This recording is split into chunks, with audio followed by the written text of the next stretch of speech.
Visakha CII సదస్సు ద్వారా 614 ఎంఓయూలతో 13.25 లక్షల కోట్ల పెట్టుబడుల సాధనతో 16 లక్షల ఉద్యోగాలు సాధించనున్నామని రాష్ట్ర సాంఘిక సంక్షేమ శాఖ మంత్రి డోలా శ్రీ బాలవీరాంజనేయ స్వామి అన్నారు.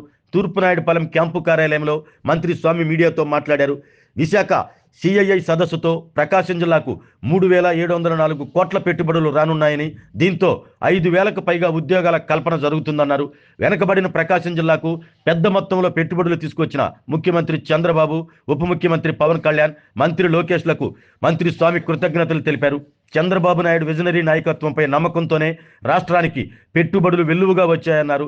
రాష్ట్రంలోని ప్రతి ఇంటికొక పారిశ్రామికవేత్తను తయారు చేయాలి అన్నది ముఖ్యమంత్రి లక్ష్యమన్నారు. రాష్ట్రానికి పరిశ్రమలు, పెట్టుబడులు తెచ్చి యువతకు ఉద్యోగాలు కల్పిస్తుంటే ఓర్వలేక వైసీపీ నేతలు కడుపు మంటతో తప్పుడు ప్రచారాలు చేస్తూ ప్రజలను తప్పుదోవ పట్టించే కార్యక్రమాలు చేయటం మానుకోవాలి అంటూ మంత్రి స్వామి హితవు పలికారు.